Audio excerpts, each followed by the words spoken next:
Good evening, ladies and gentlemen. Welcome.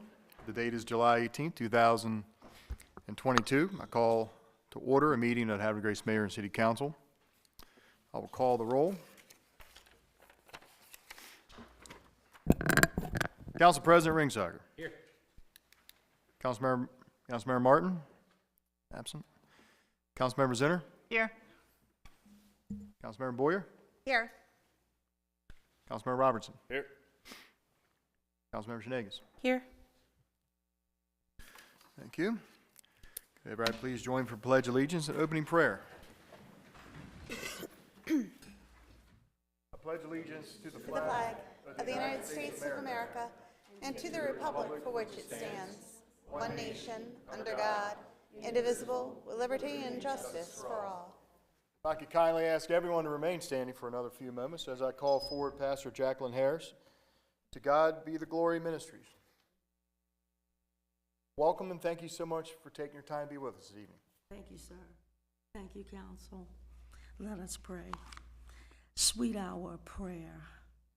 Sweet hour of prayer that calls us from a world of care and bids us at our Father's throne to make all our wants and wishes known. God, we thank you for this day, for this is the day that you have made, and we will rejoice and be glad in it. We thank you for this county council that has come together today, and we pray that as they meet together, that you would restore them. You will restore their love, their passion, and that you will renew them. We pray that all the work that is done here today will glorify God and help somebody as they go along the way so they can live better in Havre Grace. They can work better and they can worship better in Havre Grace. In Jesus' name we pray. Amen. Amen. Pastor Harris, thank you so much. Thank you.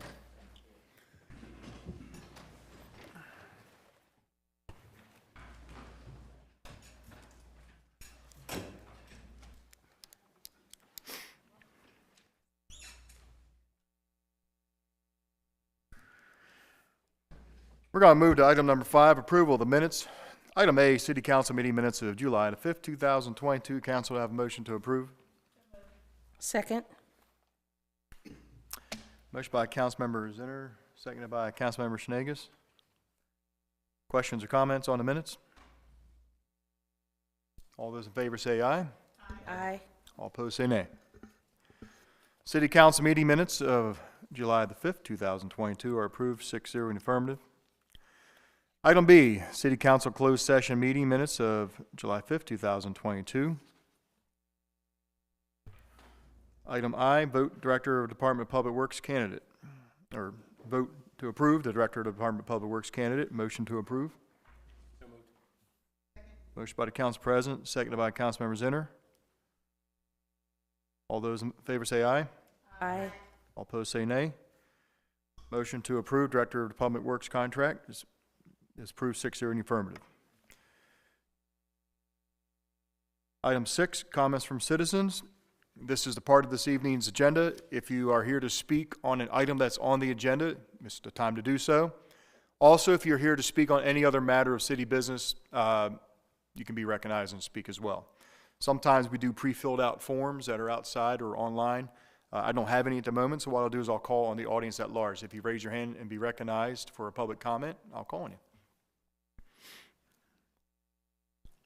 Okay, fair enough.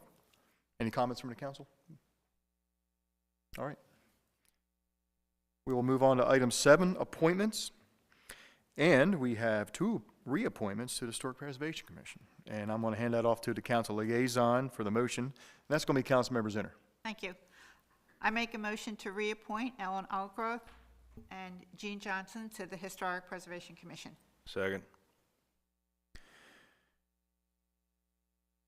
Council, I have a motion by Councilmember Zinner and seconded by Councilmember Robertson for the reappointment of Ms. Ellen Elcroft and Jean Johnson to the Historic Preservation Commission. Questions or comments? Councilmember Zinner? Yes, I'd just like to remind everyone that Ellen is our designated architect on the commission, and Jean Johnson is our chair, and I really want to thank Jean for stepping into that role this past year. She's done quite a bit to be proactive in terms of bringing guests to our meeting. She's invited members of the board from the Havre de Grace Colored School, from the Martha Lewis, from the American Legion, and she's also arranged for some special education in supporting historic preservation throughout the state. And she's been extremely proactive, so I want to thank her for that and the work that she's done on the commission thus far this year.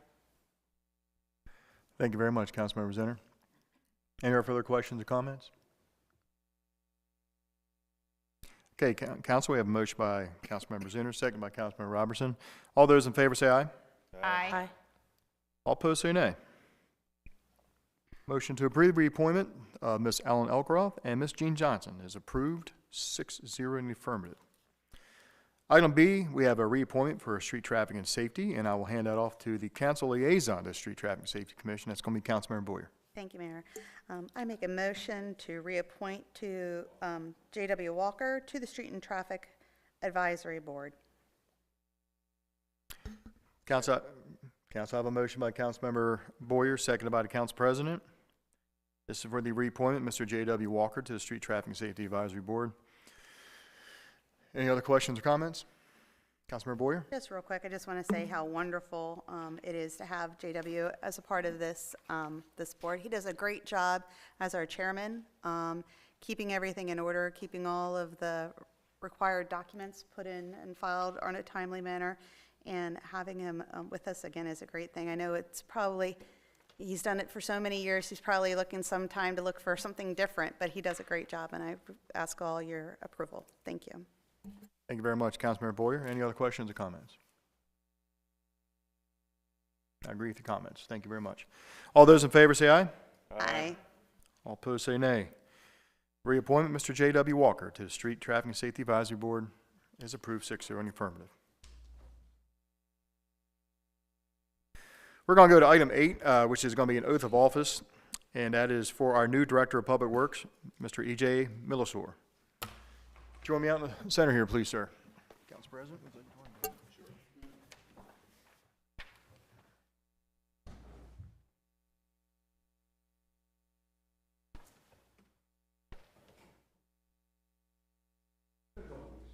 to see you, sir. I'm back. Congratulations. Let me grab let's get mic'd up real quick.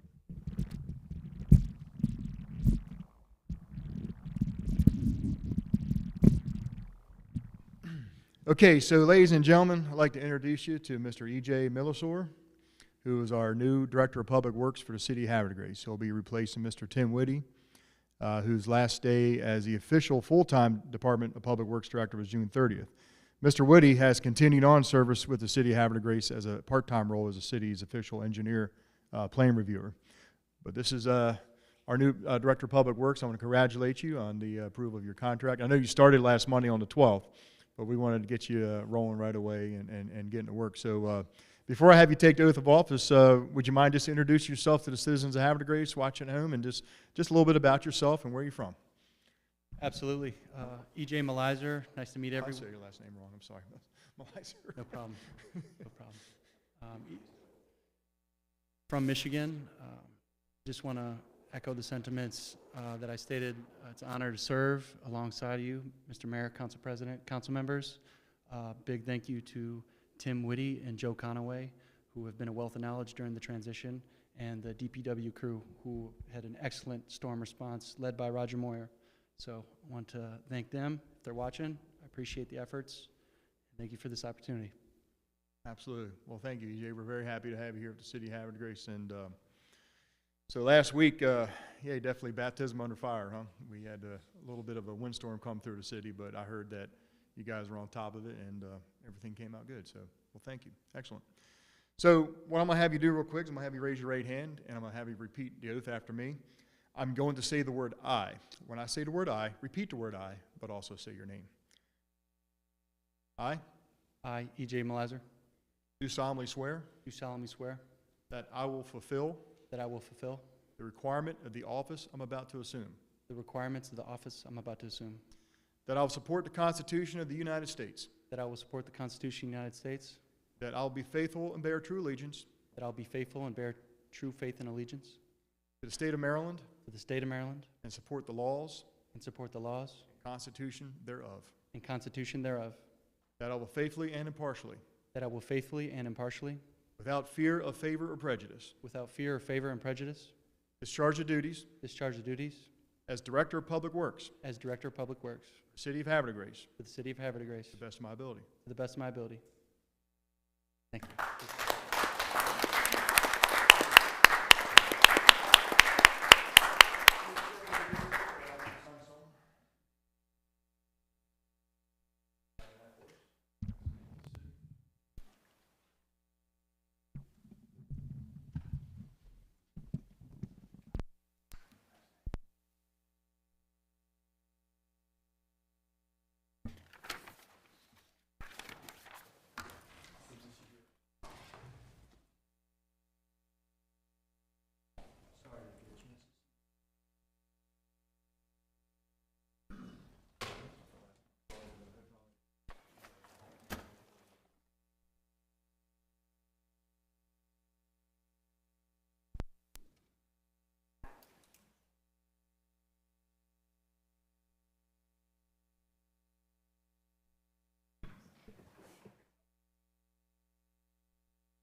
Next on the agenda, number 9, recognitions. A, promoted to the rank of sergeant.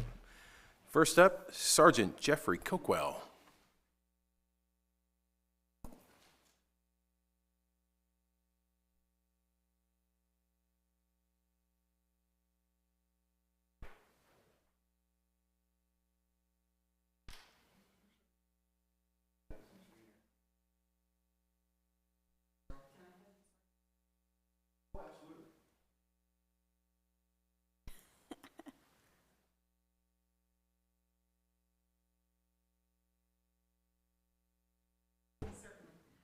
It's with my great honor and pleasure that we promote Corporal Coakwell to Sergeant Coakwell. The good sergeant has worked long and hard for this promotion. He's done a phenomenal job. He worked tirelessly when he was a criminal investigator. He was our major crime scene investigator. He was instrumental in solving many homicides. Not that we had many homicides, but the few homicides that we did have. He just did a phenomenal job. I can't thank him enough. He continues to do such a good job with the Havre de Grace Police Department, and I'm very proud that you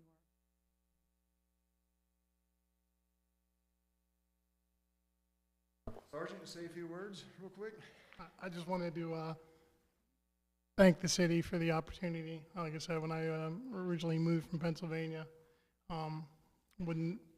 if you would ask me 20 years ago, I would never expect to be standing here and be promoted. So I do like to thank the city for the opportunity, thank my bosses, and also thank my family for being along on the ride. Thank you for having your family here with you tonight.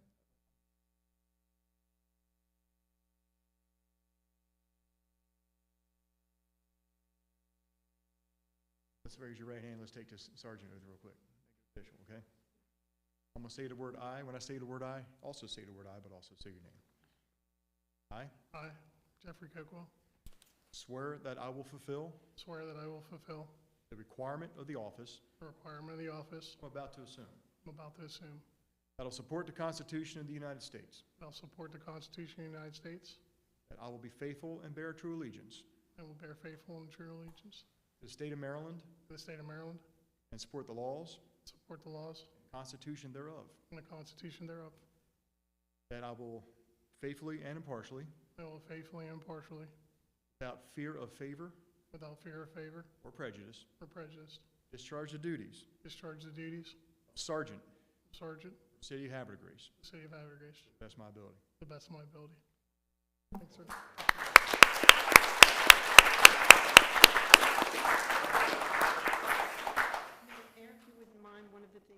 like to do is have a family member badge on them. All right. And the sergeant has elected. Oh, okay, we'll go ahead and do that first, and then we will,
All right, Mr. Mayor, next up, under recognitions, promoted to the rank of sergeant, number 2, we have Sergeant Kenneth Terry.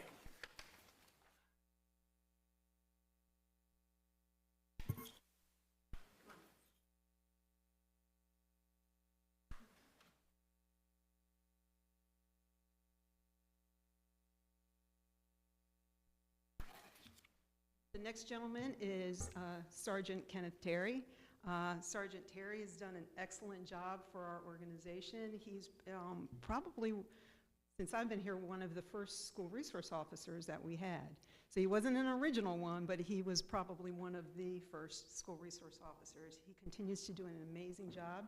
He was also a member of the municipal SWAT team.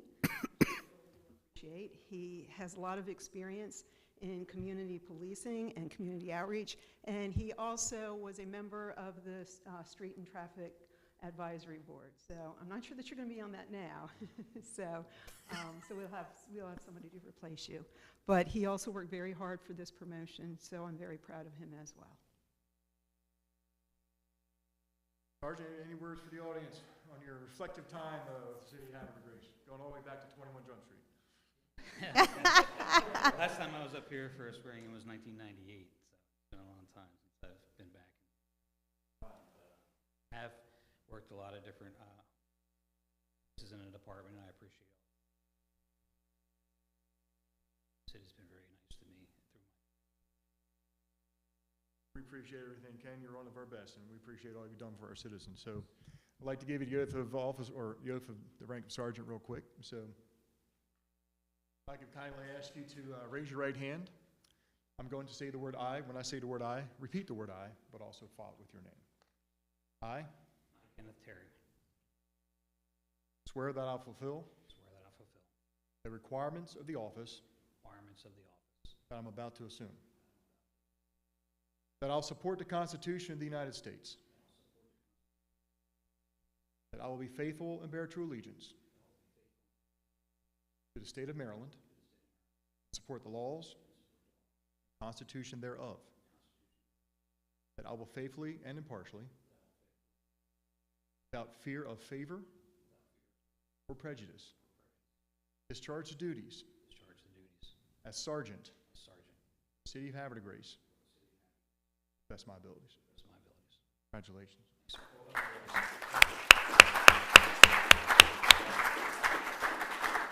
For the badge pinning, the good sergeant has elected to have his son Hunter pin his badge on him.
Okay, ladies and gentlemen, we're going to move on through this agenda to item 10.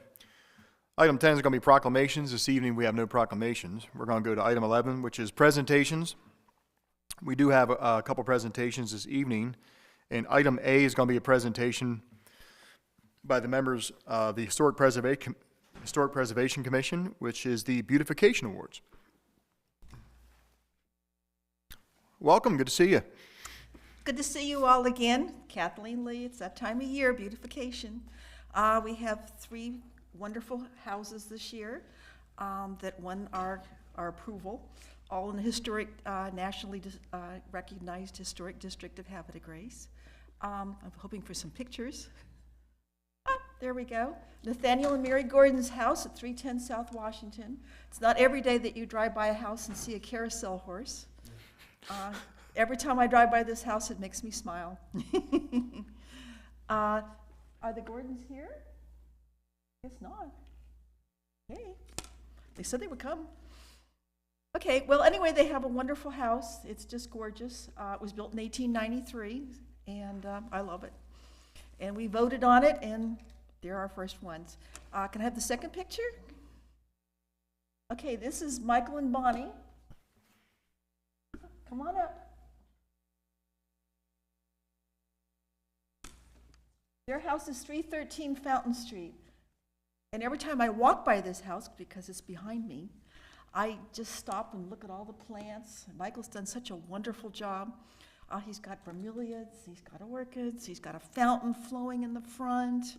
He's got all these beautiful trees and stuff, and it just makes me happy. It makes everybody happy that walks by. And definitely a Beautification Award winner. Thank you. And one more. Next one. Are Lee and Phyllis here? Boy. Oh, no, don't go away. Don't go away, don't go away, don't go away. I guess Lee and Phyllis aren't here either. Oh, no, there's Lee. Oh, okay, that's fine. Anyway, Lee and Phyllis's house is on 624 Linden Lane. It's a little narrow, little lane, but it's beautiful. They have beautiful plants.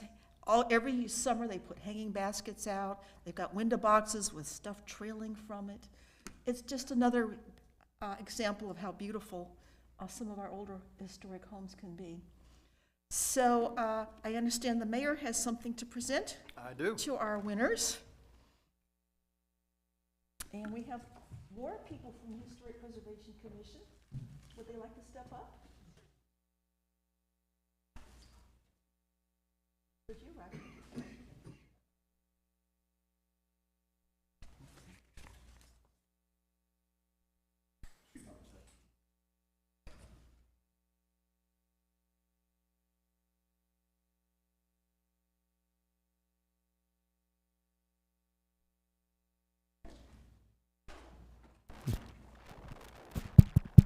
It's on. We got it. Ladies and gentlemen, everyone, Historic Preservation Commission, receivers of this award, please come into the middle here. Thank you. Very nice to meet you, sir. Absolutely. Absolutely. I'm Bill. It's very nice to meet you. Absolutely. It's a pleasure. I'm sorry. I'm sorry. But please, Bob, everybody, come around. That way the camera can pick up the problem. So this is it's one of my favorite nights of the year. Recognize citizens that take pride and ownership of their house in our city, and in most cases, it's usually a historic home that people take the time and the energy and the pride to fix up. Without the dedication and the resources and the commitment, our city would lose much of its character over time if people didn't care to preserve these houses. I know all your houses really well. I walk the city a lot. In the evening, it's a walkable city, and I definitely know you always have the prettiest lights on the front of your porch and stuff like that. And even though it's 11 o'clock at night when I'm doing my walk, I'm not stalking or anything. I just, that's why I've never seen you outside, because I always walk to town late at night. But anyway, but your houses are wonderful, and especially the Gordon's house on Washington Street. Can't miss that house at all, or the one right before it. Anyway, Jimmy Braldo's on, it's his sister's house. But anyway, so I would like to present these awards on on behalf of myself and the city council.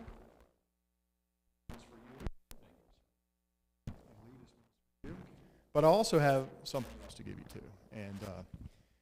And I would be honored, and I know the council feels the same way, if you would find it to fly this from your home from time to time, the flag of our city. And I want you both to know right now, fly it as long as you want, as much as you want. And if it ever fades or gets torn, you come right to City Hall and say, the mayor said I could have another flag. Okay, and we're honored if you would fly that. So again, we thank you very much. And but before I bid farewell, does anybody wish to say anything? I just want to say thank you to the city of Havre for recognizing my home. And if it wasn't for my wife saying as we travel along, we need another plant, I think we would just not have as much as we have. But next year we're going to plan for just a little bit more. There's always room for more. Thank you, Lee. That's good. I like that. That's good. It's just a great city, and we get such a kick out of people coming by and just enjoying what we do. And it just makes us very prideful that we're part of the beauty of the city. And it's money well spent and time well spent.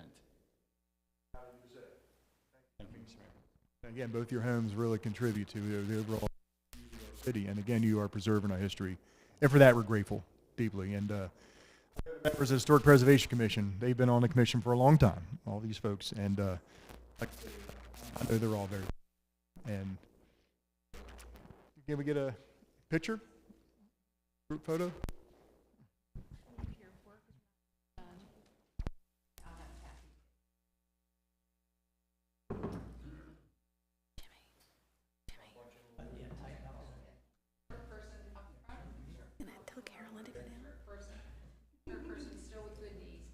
Tell Carolyn to go down. Thank you, Roger.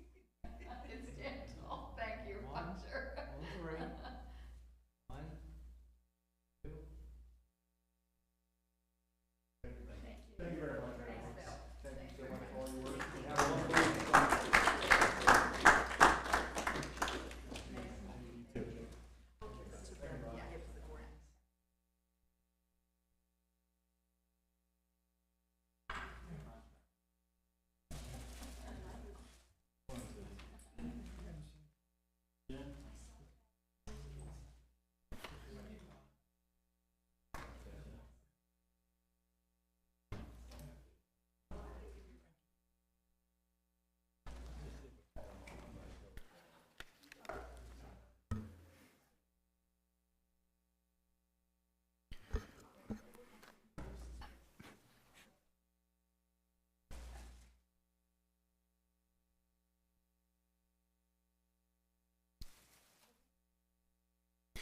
Okay, we're going to move on to item B under presentations. And this evening we have a report from the Maritime Museum. I'd like to call up Mr. Bruce Russell. Good evening, Mr. Russell. Good evening, sir. Welcome. Thank you.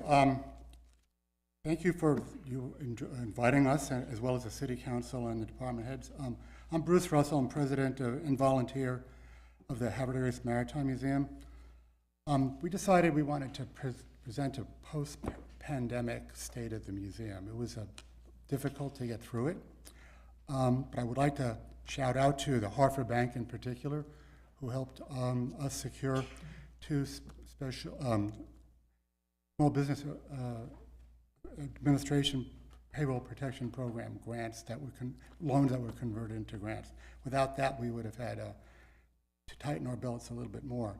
But the pandemic did not slow us down, in part because of our amazing volunteers and a commitment from our donors and foundations that supported us. Just to review, the mission of the Havre Maritime Museum, which is a 501c3 nonprofit, is to collect, document, preserve, and interpret the maritime skills and the cultural and environmental heritage of the lower Susquehanna River and the upper Chesapeake Bay region. We focus primarily north of Baltimore all the way up to Wrightsville in Columbia, Pennsylvania, which is a large area for us to cover. In particular, we did that in our new Underground Railroad exhibit, because the Underground Railroad in this area was facilitated and an obstacle to the slaves or the escaping enslaved people as both a conduit to escape and also an obstacle to escape. And so the Maritime Museum took this on from a maritime perspective, and we focused, we actually identified about 30 or 35 people involved. I lose count sometimes. And there were, we call some of them the good, the bad, and the ugly. We accomplish our mission through educational and informative exhibits on our grounds, in our 22 gallery areas on the main floor, our ground floor boat shop, our environmental center. With the pandemic hopefully behind us, I'm sort of worried about monkeypox and this new variant. I got COVID when we had an autumn fest. And I had just had a shot in the middle of getting and I survived that pretty well, but it was a tough few days. We're now offering topical lectures and classes for free, and docent-led tours. And we are starting to create a YouTube channel with all of our lectures and programs on that. So we haven't announced it yet because we're still loading things on there and figuring out how that works really well. Throughout the pandemic, however, we did work with the Havre Grace Green Team, and we presented monthly online environmental video screenings. And we also worked with the Maryland Department of Natural Resources and the U.S. Coast Guard Auxiliary, and we conducted online boating safety classes. They're required for people over 72 if they want to be on the water. We also installed new major exhibits, including our Underground Railroad exhibit, which we call Other Voices of Freedom, and another exhibit on the rise and fall of the Susquehannock, local Native American tribe that really wasn't locally from here to here. They were based in the Lancaster area, but they were amazing trappers, and they made their living trapping for the Swedes, the Swedes, the Dutch, the French, and the English. And in the process of doing that, they would trap out an area, and they would take over other areas around the state and into Delaware. And they weren't a really popular group of people. And over 200 years, they were a population of between 6,000 and 10,000, and they ended up with 2. I mean, just 2.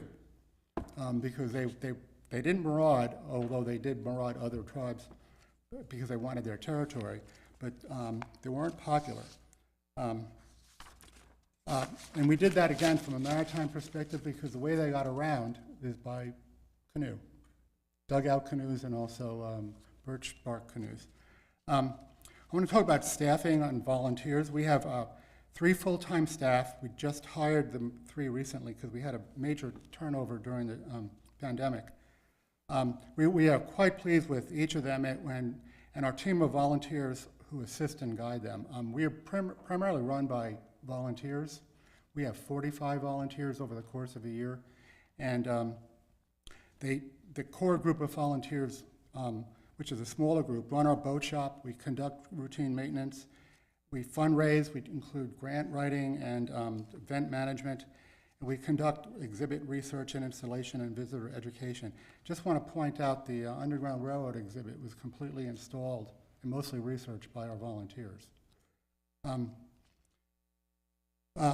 Our new staff is Jennifer Sim. She's our executive director. She's a businesswoman. She hails from northern Pennsylvania, and she currently resides with her husband in Perryville. Our new environmental center director is Meredith Malone.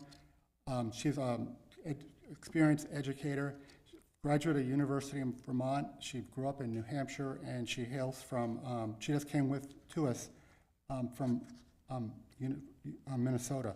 We had a national search for her, and so she was on the bottom of my list, but she just came across as wow, and she's really got a lot of energy, and I'm getting old, and I don't have half the energy that she has.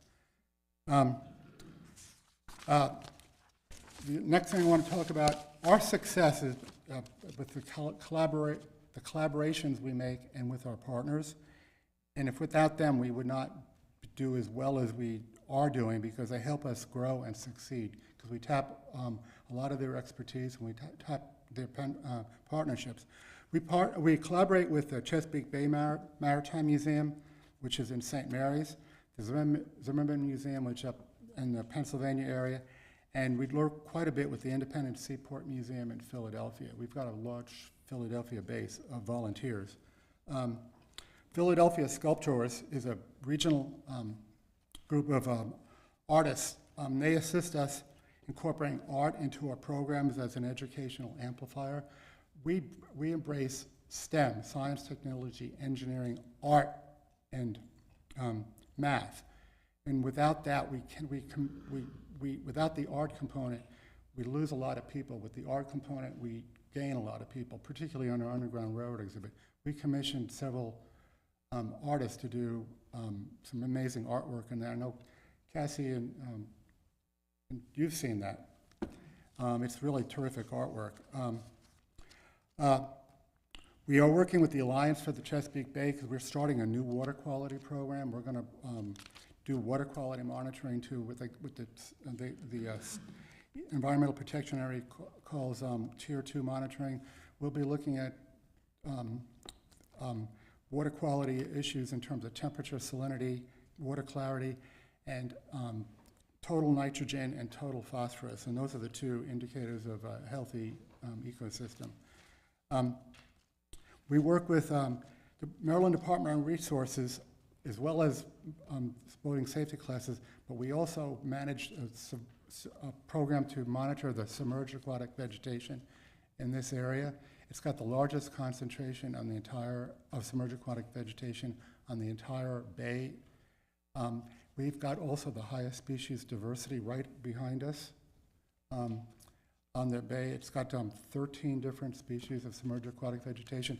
They're a good indicator of the health of the bay, and they're also a nursery area for a lot of migratory fish and that sort of animal. We just created 2 new partnerships. And the first partnership, it's not mentioned on my slide, is the Martha Lewis. They're now meeting at our museum on Wednesday. Their board meetings on Wednesday. They're going to have an office on our 3rd floor, and our environmental educator will be part of their education program, the Martha Lewis, when they finally come up. They're having some difficulty finally coming up, but hopefully they'll be here, but we want to give them a hand. We also incorporated right before the pandemic a new nonprofit we call it the Head Over the Chesapeake Watershed Alliance. It's made up of the Havre Maritime Museum, and we're the primary location for it. The Octorara Watershed Association. Octorara Creek originates in York, Pennsylvania, but goes through Cecil County and empties just below the dam.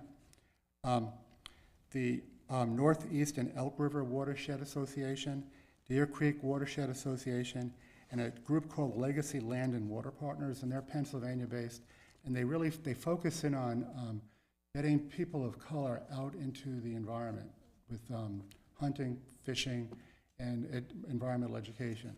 And so we will finally announce it, because we didn't want to announce it during the pandemic because, A, we were trying to get ourselves together, but we were all going in our own directions to survive.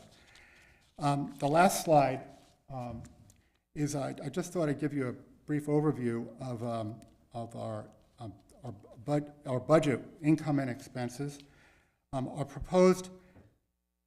projected expenses this year are about $206,000, largely in part because we have a lot of deferred maintenance, and we have a lot of maintenance that suddenly had to happen. And the chief of police and one of the fire chiefs knows we've been having some real difficulty with our security system. And we finally fired our security company. I actually told him to get the F out of the building. I mean, because it was just, it was just all the time, and a lot of time it was their problems. I was getting calls at 5:31 in the morning for 2 straight weeks, and that sort of wore thin. And one time we had a false alarm, and the fire chief showed up and said, "There's no false alarm." I said, "I know, let's go inside." And he looked at all of our monitors and he was really angry, but he said, I'm not gonna fine you, which is, thank goodness. We can't afford a fine. That shows up in the bright blue component there. We've got to replace our roofing sometime this year. Hopefully, we got the grant from MHAA. We're tapping into our reserve funds, in part because MHAA, Maryland Heritage Administration, requires us to have a cash match. We're also having to replace a bunch of windows. The museum is only 24, 25 years old, the building, but it's showing its age, and so we need to pump some money into it. On the forecast income, we put another pie chart together. The largest source of income we have is private grants from private foundations, and they come from 3 different areas. I'm not going to go into those. Included in there is the MHAA grant that we did receive. We also received a grant from the Drescher Foundation to help us cover some of the costs on maintenance. Included in that is combine the grants from Havre to Grace, I guess Steve calls it an allocation, and the grant from the county, which is from the tourism tax on hotels. We have a significant amount of money that comes in from individual donations and memberships. And I just don't want to go through the rest of it. But we're doing pretty well, and we're just happy to be part of Havre to Grace. Thank you. Mr. Russell, thank you very much for taking the time to be here this evening and give us a very comprehensive update on all the things going on at the Maritime Museum since in the last couple of years. We appreciate it.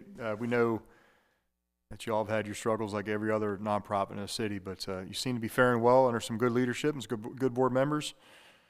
Yeah, we've got better volunteers than the board members. But they're willing. They don't want to be on the board, but they want to be volunteers, and so they're willing to work there. I mean, particularly the guys in our boat shop, they do maintenance. They'll drop whatever they're doing, but they don't want to be on the board. Why? Because they don't want to have to raise money. Oh, yeah, that's always part of it. Thank you. Any council members have any questions, Mr. Russell? Council members Zinner? Thank you. I don't have a question. I just want to mention that I met Meredith Wednesday evening at the Martha Lewis board meeting. And anyone who gets an opportunity to meet her, she is full of enthusiasm, and she's very anxious to partner with Terry, who's on the board of the Martha Lewis Foundation, for these education programs. So I think the students in Havre to Grace are going to be in for a real treat when they finally get these programs rolling. Between Terry and Meredith, I think they have a lot of ideas and a lot of enthusiasm for the Bay and for these programs. So I just want to tell you, I really enjoyed meeting her, and she's everything you said she was. Yeah, I have to run to catch up with her. I have to sort of put the brakes on her sometime. I have to find the money, Meredith. So, but she says, okay. So, so I'm really excited about where we are now and where we're trying to go. Thank you. Thank you, Mr. Russell.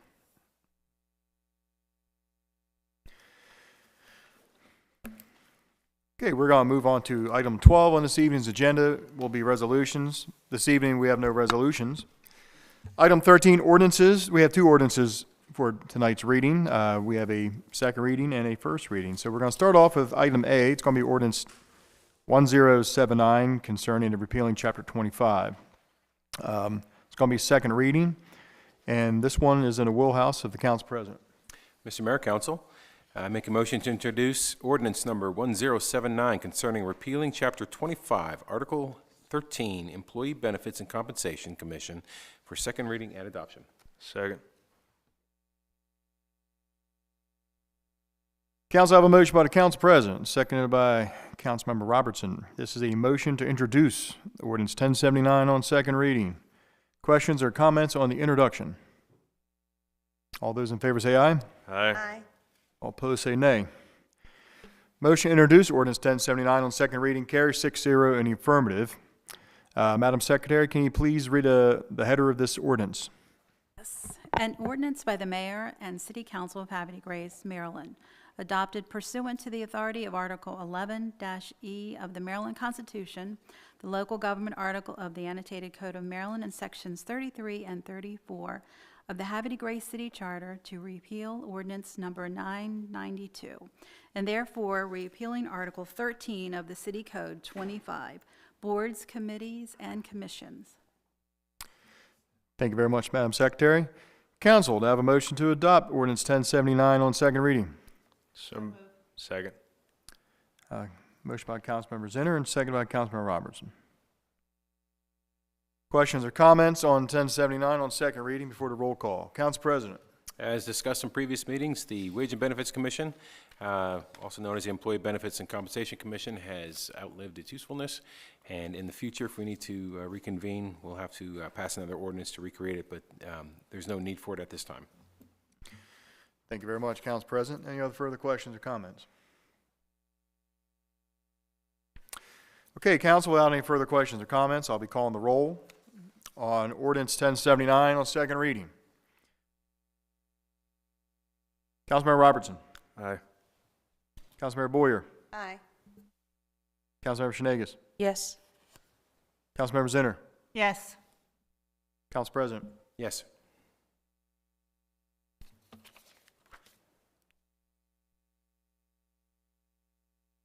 By roll call of 5-0 in the affirmative, Ordinance 1079 is adopted on second reading.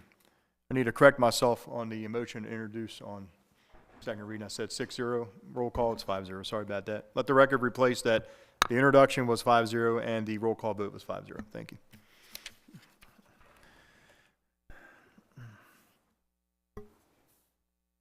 I can feel the spirit of Councilmember Martin next to me, and that's why I feel like there's 6 people here. He's a busy man tonight. Okay, we're going to go to item B, ordinance concerning public works agreement for 100 Residence Way. And again, this is going to be in the Council President's wheelhouse. Mr. Mayor, Council, I make a motion to introduce an ordinance concerning a public works agreement for 100 Residence Way for first reading. Second. Council, I have a motion by the Council President, seconded by Councilmember Shenagus. This is a motion to introduce a public works agreement. Questions or comments on the introduction? All those in favor say aye. Aye. All opposed say nay. Motion to introduce an ordinance concerning a public works agreement for 100 Residence Way carries 5-0 in the affirmative. Madam Secretary, can you please read a header for this proposed ordinance? Yes, this will be ordinance number 1080, an ordinance of the Mayor and City Council of Havre de Grace adopted pursuant to the authority of Article 11-E of the Maryland Constitution, the local government article of the Annotated Code of Maryland, and Sections 33 and 34 of the Havre de Grace City Charter, for the purpose of approving a public works agreement for 100 Residence Way. Thank you very much, Madam Secretary. Council, do I have a motion to adopt Ordinance 1080 on first reading? Second. Motion by Councilmember Zinner, seconded by Council President. Questions or comments? Council President? Mr. Mayor, Council, I would bet that if you ask 100 people in Havre de Grace, you might get 2 people that even know where Residence Way is. It's that little building off of Bully Rock Parkway that was a lab that sort of looked like the Hive from Resident Evil.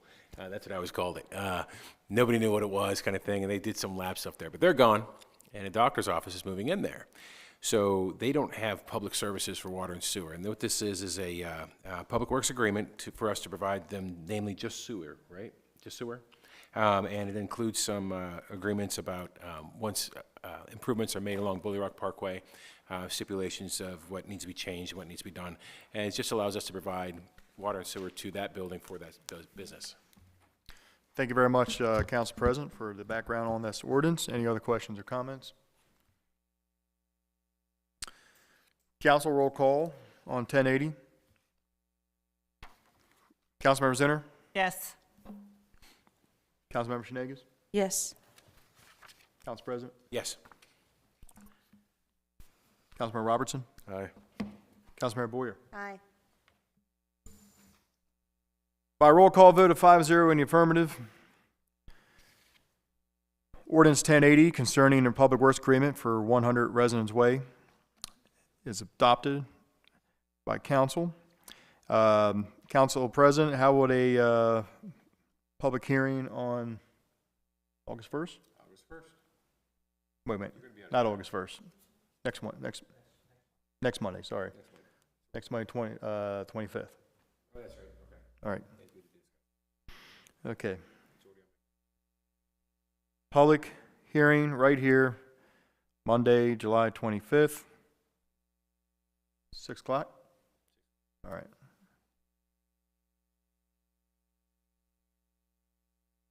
And then the second reading would be on August 1st at the next council meeting. Okay. Very well. Okay. Thank you.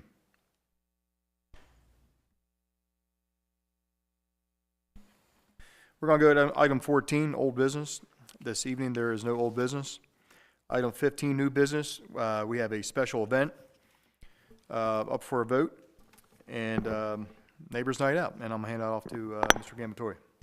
Thank you, Mr. Mayor and Council. This evening we have just one single special event, and it's Neighbors Night Out.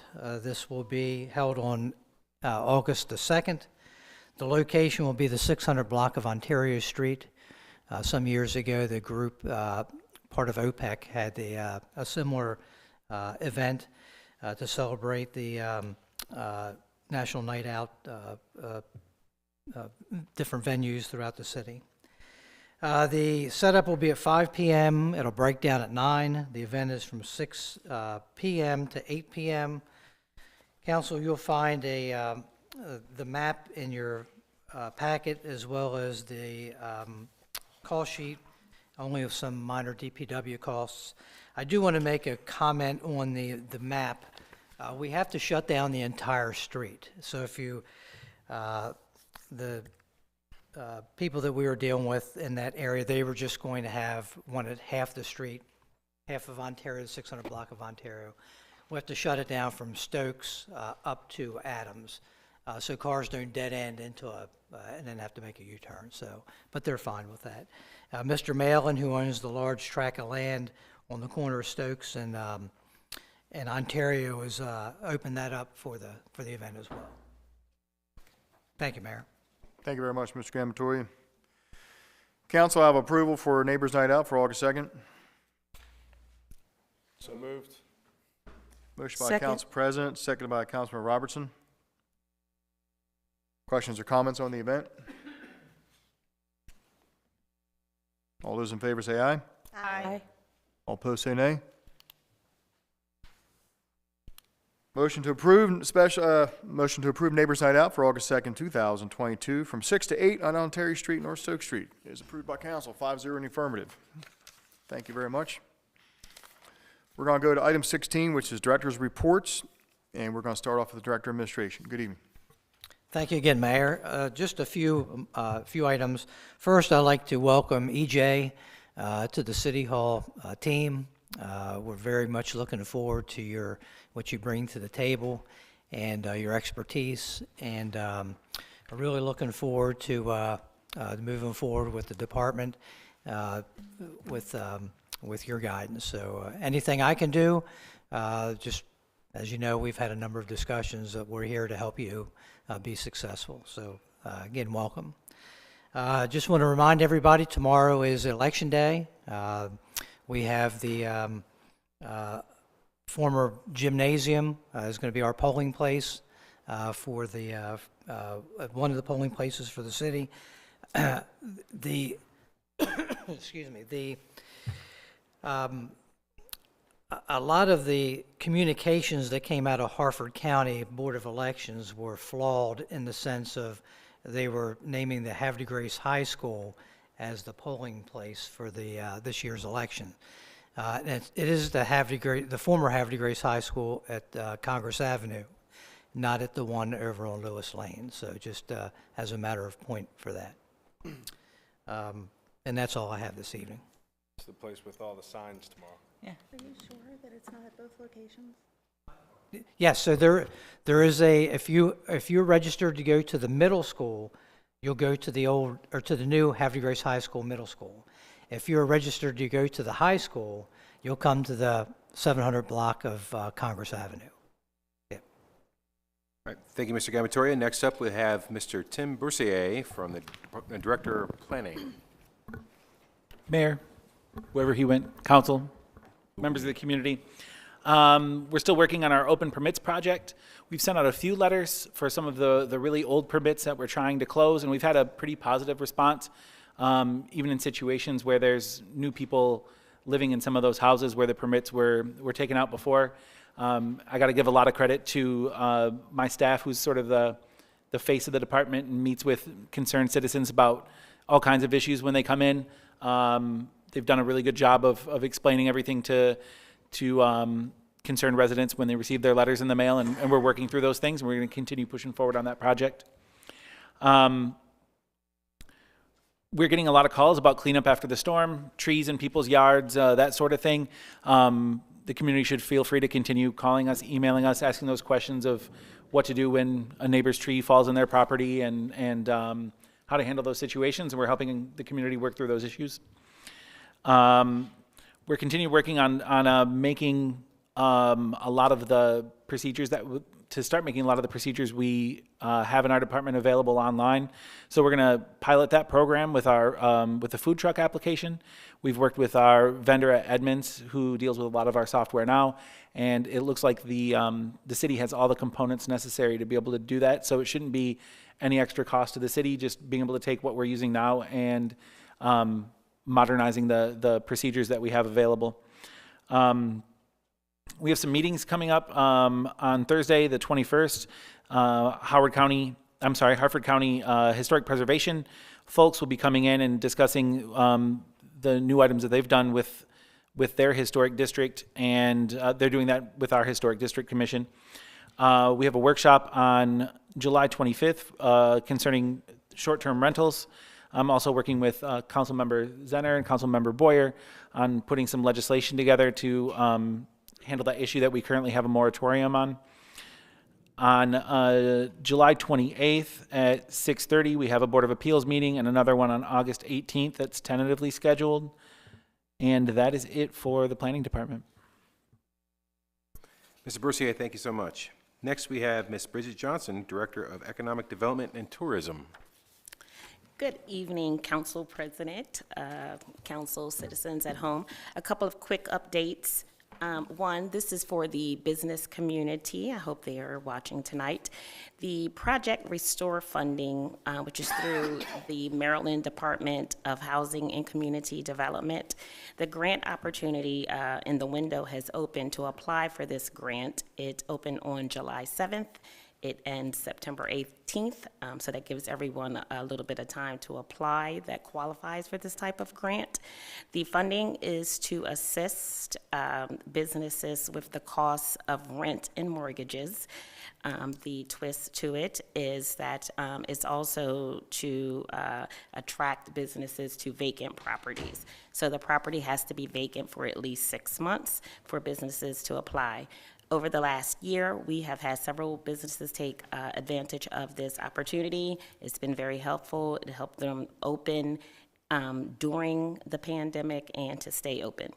So I want to, once again, the name of that funding is Project Restore. It's under the Maryland Department of Housing and Community Development. We do assist businesses in Havre Grace if they need help with the application process.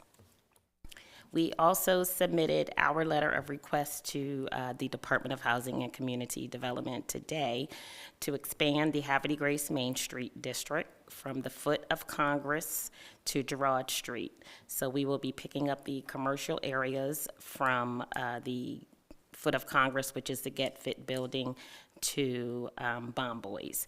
So we welcome them. Once this letter is approved to the Main Street District, it opens them up for the status of being in the Main Street District, but also it opens them up for grant opportunities.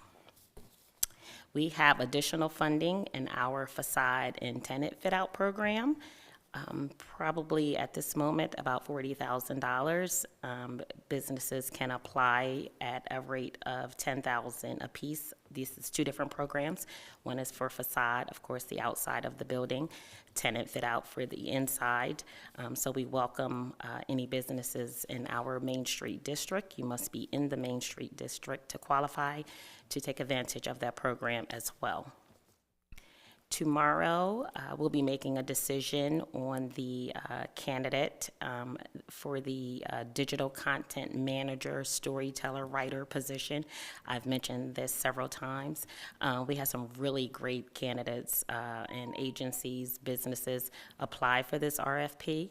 We have finally narrowed it down to one. We need to speak with them tomorrow, but we are hoping to have them on board before the month of July is out or right in the beginning of August. Again, we're excited to have them. The storytelling and writing is very important, as we are missing some opportunities to tell the greatest story of the city of Havre de Grace. Last, we are working with the planning department to update the city comprehensive plan. So for economic development and tourism, for economic development, we are focusing on the entire city, of course, but we're really looking at the disinvestment that has taken place on the Route 40 corridor over many decades. This is not a new story either. So we are looking for redevelopment and development opportunities. We're looking at our partners in the county to also focus on the Route 40 corridor, as it runs, of course, from Havre de Grace to Joppatown, and many of those areas lay within the county and not within the municipalities. Yep, that's all I have for tonight, Mayor. Thank you very much, Ms. Johnson. Appreciate the update. Any questions, Council? Thank you. Good evening, Mr. Doherty, Director of Finance. How are you, sir? Good evening, Mr. Mayor. Thank you very much. I'm doing well. Council, citizens, both here and at home. The current status of the major funds for the city are as follows as of today. The general fund is sitting with a balance, it's really a high water mark of 10.6 million. It's an increase of almost 8.5 million from the beginning of the year. Right now, the beginning balance is sitting at a little just above 2.15 million. I do caution that we're in the process of closing the books, and there's a lot of activity that occurs in July that affects those, but I don't think they'll be huge in the general fund. Right now, revenues have been 9.47 million, which is, of course, the real property tax bills were 9.4 of that, so that's pretty much where the increase in the fund balance is going for. And we've spent a hair over $1 million so far year to date. A little over 700,000 on payroll and benefits, just under 130,000 on insurance, and the first quarter distributions to our emergency services of almost 115,000 make up the bulk of the expenditures year to date. The Water Sewer Fund 9 is sitting at a deficit of 1.8 million. It's actually an increase of a little over 300,000, as right now it's showing a 2.1 deficit to end last year.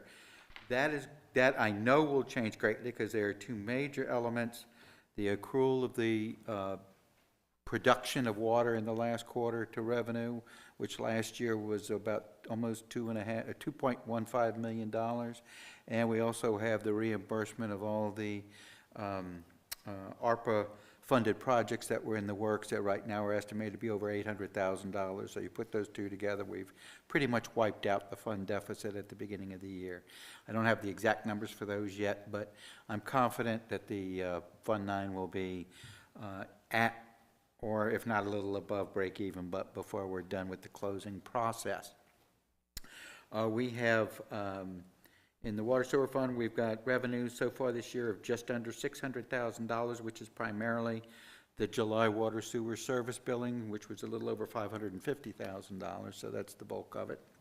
We have spent about $335,000, primarily for payroll, a little over $200,000, payroll and benefits, I should say, and insurance just under $130,000.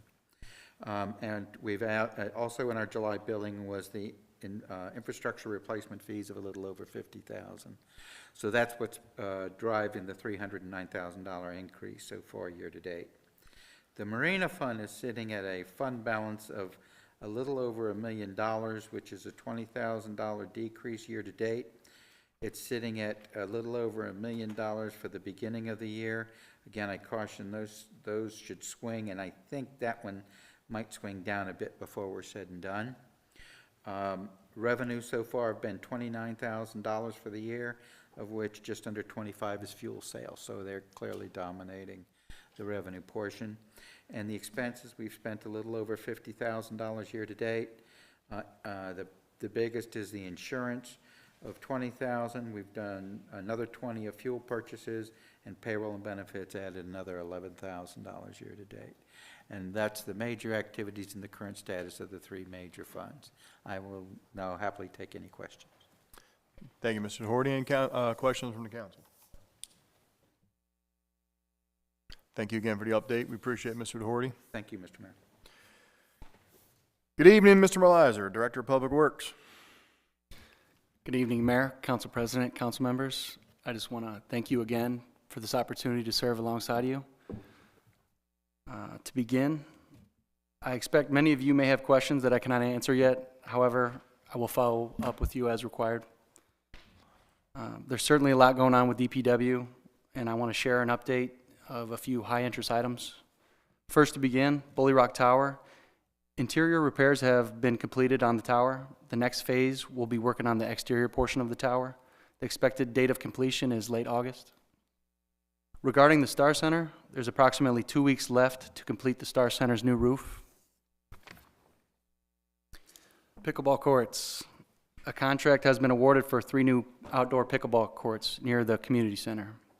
We anticipate the project to be completed by the end of August. Living Shoreline.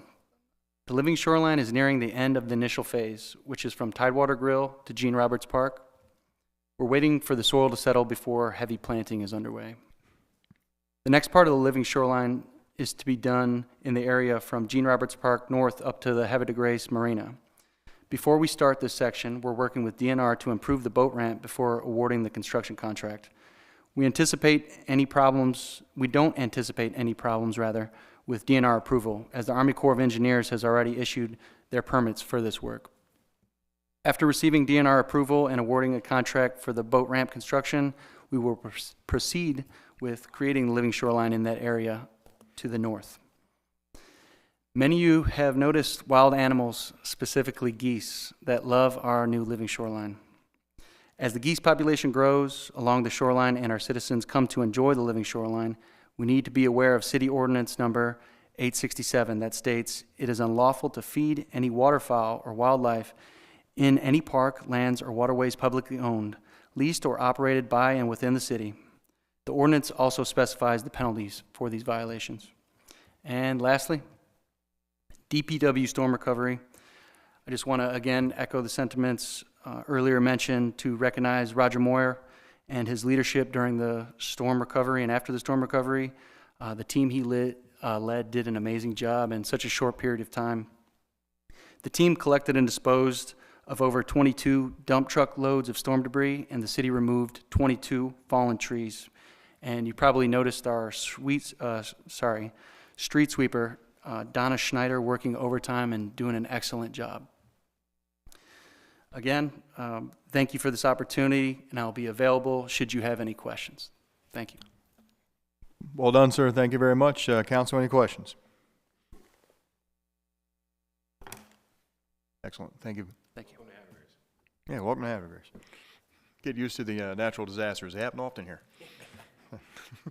Right, Chief? That's correct. Could be tonight, too, from the sounds of it. Good evening, Chief. Good evening, Mayor, Council President. I do want to thank DPW for their work. I know last Tuesday was, to say the least, a bit of a hot mess with the storm and everything like that, and trees on the houses and by houses and that type of thing. So your folks were amazing, and we really do appreciate it because we are also getting bombarded with a lot of calls for service between the power outages and the trees and that type of thing. So thank you very much to your folks. I also want to thank DPW because, and this is also something that kind of segues into something that I would like our citizens to do. We are starting to see Thank you, Councilmember Shanigos, for pointing it out, and Mr. Gamatoria. We are starting to see a little bit of increase with tagging, or better known as graffiti. So we had an incident, I believe overnight, that again we contacted DPW, and those fine folks at DPW did a great job cleaning up the graffiti that was on the ground. But I want to remind folks, if you do see any graffiti in town, please call us as soon as you possibly can.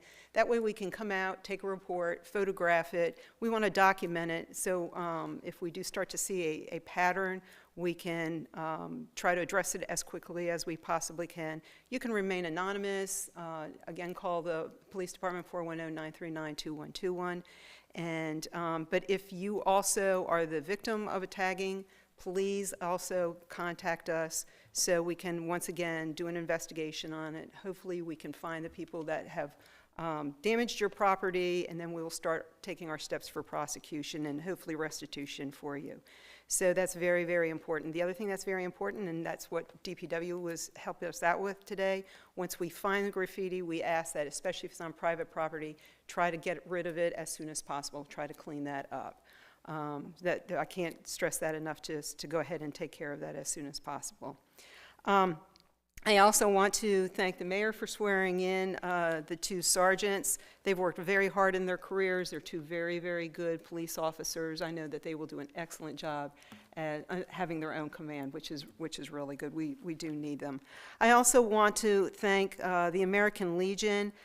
They honored PFC Todd Pershune as the American Legion State of Maryland Officer of the Year. They did this last Thursday, July the 14th. If you recall, a couple months ago, they were here in our well, so to speak, to honor him. They were so impressed with Officer Pershune that they went on ahead, the local American Legion went on ahead and submitted him for the statewide, and he did receive the statewide recognition for Law Enforcement Officer of the Year. So I thought that was phenomenal, that first off, that we have such a great officer, and second, that the American Legion was so awesome to recognize that, and also recognize him wonderful. publicly. Yes, sir. So, and that would be my report. Thank you so much for sharing that, Chief. No problem. Jason. And Officer Pershune was also nominated for the National American Legion's Officer of the Year. So that's huge. That is, Councilmember, you are correct. Being nominated nationally is absolutely amazing. It's really amazing. I don't believe that he got that, but still, just to be honored is, like I said, absolutely. It's phenomenal. It really is. It's outstanding.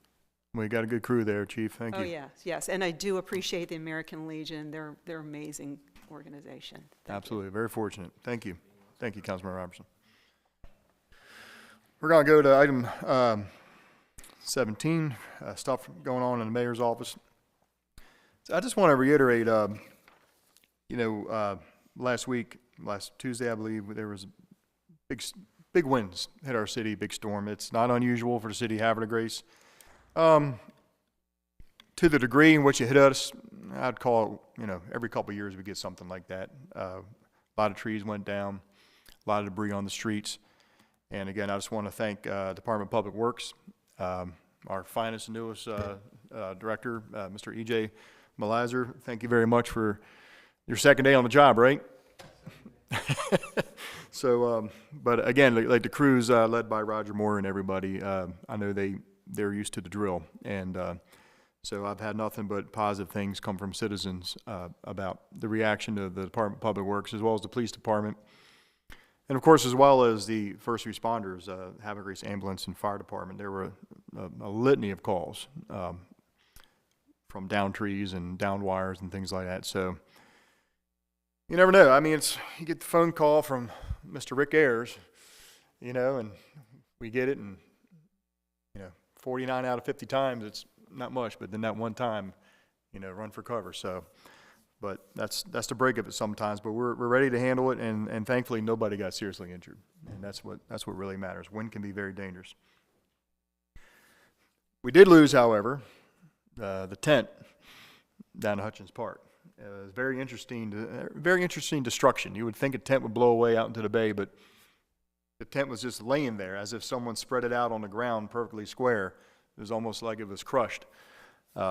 So I just want to let the council know, in case they were not aware, and the citizens, that we do have insurance on the tent.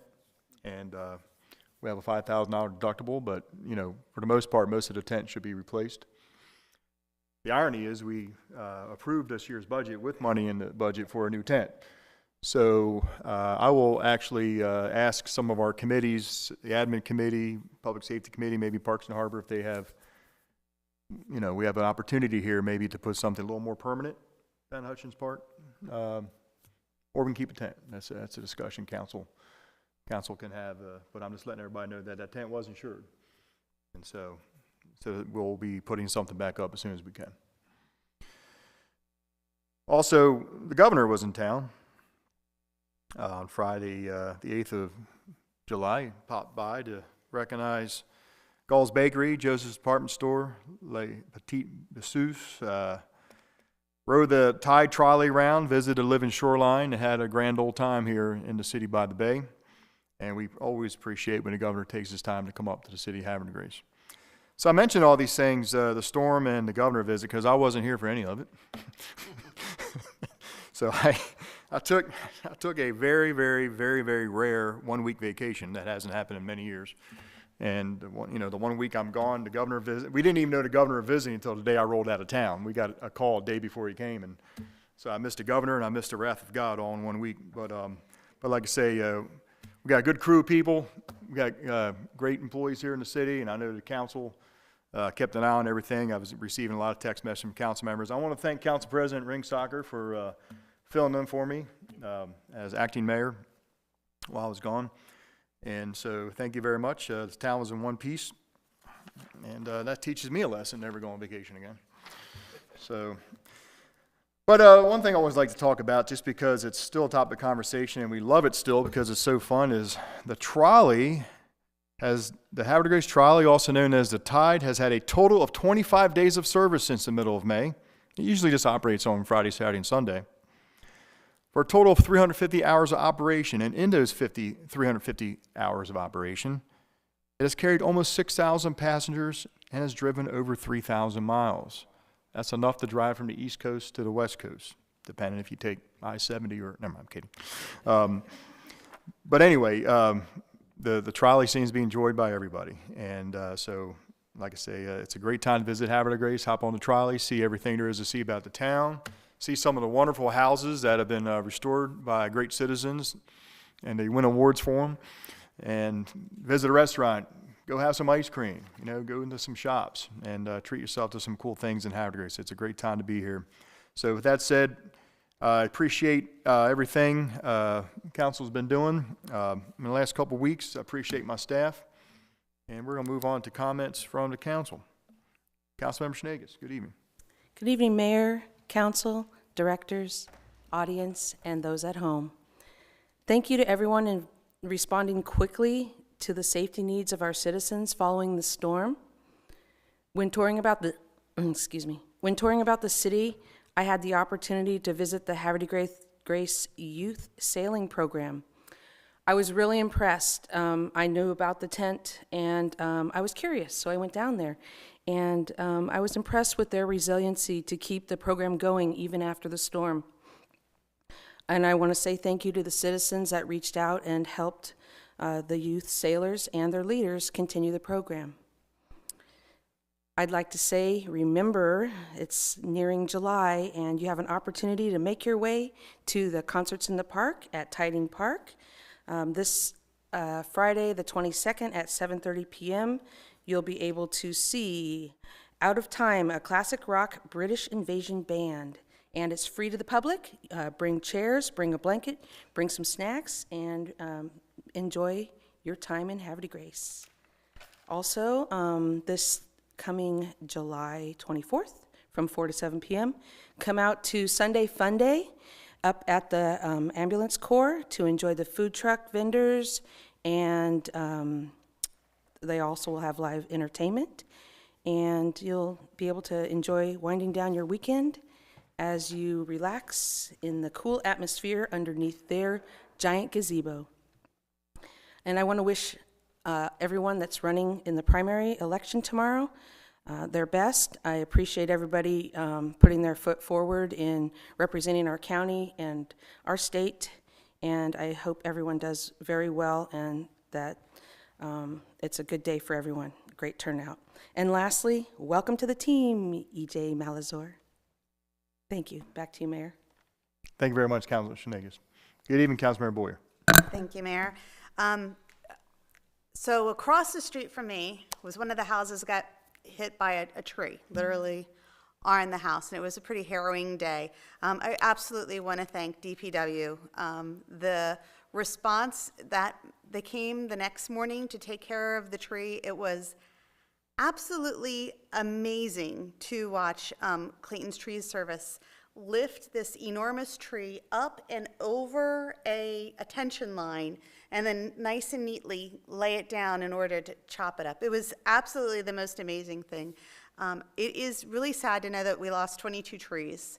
I know that the trees, it's part of the iconic nature of Havre Grace. Everybody loves our trees. I want to strongly encourage everyone to reach out to DPW and planning before you plant another tree, because just because there was a tree there doesn't mean that that's the best place to put a tree.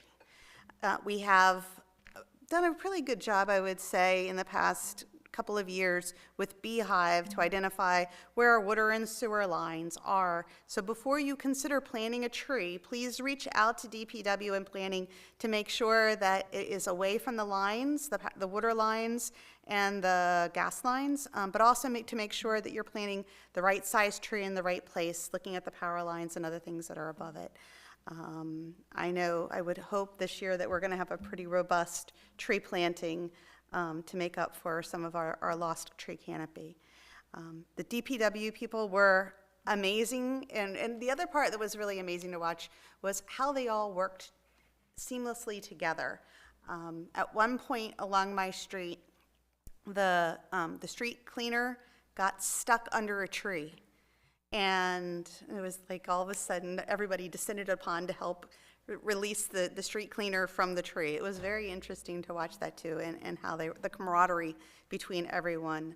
I know it was a pretty high tension day for everyone, but it looks like that week everyone has kind of merged together to make the best foot forward for the citizens. And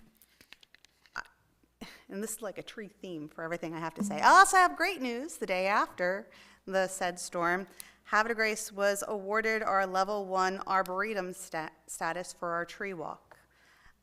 So we are officially an arboretum city, and we can hopefully take advantage of the tree walk and other things. I've sent information to Steve so they can get some information out, so we'll be added to the Arboretum's website about that. And I know I'm somewhat stealing the thunder here because I know that there's a Warrior Proud moment coming, but shh, don't say anything to him. He'll not listen. Congratulations, girls softball. That's amazing. Okay, that's it. Thank you. Thank you very much, Councilmember Boyer. Good evening, council members. Enter. Good evening, Mr. Mayor, council members, citizens. I too want to thank the DPW team. I unfortunately was out driving in that on Tuesday, and quite honestly, it was frightening. I decided I had a couple ways I could go. Getting to Route 40 was harassing, and going up Chapel Road wasn't much better. So, but I thought that was the best route, and there were trees down already, and this was, I think, maybe 10 minutes after it all started. So anyway, I think the DPW department did a stellar job in the cleanup, because when I came back down into town the next day, I did see Councilmember Boyer's neighbor's tree down, but as far as the debris on the road, that was pretty well cleared up, and I do think they did a great job, and they deserve our gratitude and our praise. I want to congratulate Sergeant Coakwell and Terry on their promotions. I'll take the chief's word that they are very well deserved, and I'm sure they are. Also thank the members of the Historic Preservation Commission who were reappointed this evening, as well as the winners of the HPC Beautification Awards. Due to last week's storm and the power outage, the regularly scheduled monthly Historic Preservation Commission meeting had to be canceled, and it will take place this Thursday, July 21st, in the conference room at the usual time, 7 to 8:30 p.m. I want to welcome EJ again to our team and to the DPW department. And that's pretty much all I have for this evening. Thank you. Thank you very much, Councilmember Zenner. Good evening, Councilmember Robertson. Good evening, Mr. Mayor, fellow council members, city staff, ladies and gentlemen here and at home. I too want to commend the DPW department and as well as the police department for stepping in and helping with the dispatch and liaison, for folks. I thought that was very efficient and very well done. And then the county setting up their location up at the community center, I think that was great. Also want to give a shout out to Underwood that helped remove some down limbs on the Legion property, on their own accord. So that was really cool of them. Real quick note, the Budget and Finance Committee will meet tomorrow, 4 p.m., the large conference room. And Thursday, the 28th, the Youth Commission will be meeting at 7 p.m., again, large conference room. Mr. Mayor, that's it. Thank you very much, Councilmember Robertson. And finally, business from the Council President.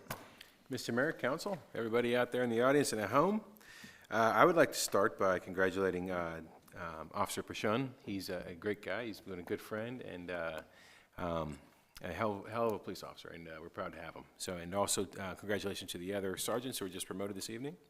I had a great time leading the governor around in your stead, Mr. Mayor.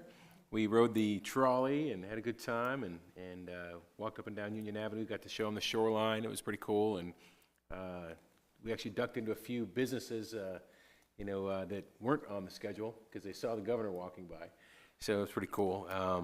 We gave out some proclamations and business awards, and he went down to La Petite because they had a grant, one of the business grants. And he recognized them for that. So it was a good time. Emily Eatman does a fabulous job at that shop. Councilwoman Boyer did mention the Havre Grace Little League girls, the Little League Junior Softball All-Stars. So this is the team. They take all the girls, the best of the teams that they have for Havre Grace Little League, and they put them together. And so they played, I think over, where did they play? They played over across the river, anyways, for the Region 5 championship, and they stomped everybody, and they won this Region 5 championship. So then they go down to Gaithersburg for the state championships, and they won that. They won the state championship. So next week they're going up to Massachusetts, and they did so well. In one of their games, they mercied out the other team 23-0 in 4 innings. They just, they're really well coached. Ted Hendricks is their head coach. A bunch of people but just good, great kids to watch them play, and they've really come together and they've worked really hard. Now here's the problem. They got a really short notice about going up to Massachusetts in 3 days now for, I guess it's like, is it Danbury, Massachusetts, or Danbury, Connecticut? I'm going to Danbury. It's somewhere up there. It's up Massachusetts. They're going up there, and I guess they're Connecticut. They're going to Connecticut. I'm going to Massachusetts. Yeah, I'm sorry, I messed up. They're going to Danbury. I didn't want to stop. Thank you. Sorry, it's been a long day. New England. So they're going to New England, and they need to raise some money, $16,000 their estimated cost. So they had a car wash, they had a couple other fundraisers. But if you guys at home want to help donate, the address to help donate is https://hdglittleleague.org/donate. So if you can reach out to them, throw them a couple bucks, it would really help them out. And in an effort to channel Dave Glenn, warrior proud, grace on top. You got it. He would say that if he was here. Yep. All right. Thank you very much, Council President. Appreciate the information there. Mm-hmm. Very good job by the softball team. Very proud of them. Okay. We're going to move on to item 19, which is adjournment. Do I have a motion to adjourn? Second. I have a motion by Councilmember Zenner. It's seconded by Councilmember Schnegas. All in favor say aye. Aye. All opposed say nay. Motion to adjourn carries 5-0 in the affirmative. The time is now 8:33, Everybody have a wonderful next couple weeks. Be safe, and we'll see you back here on August 1st. Thank you.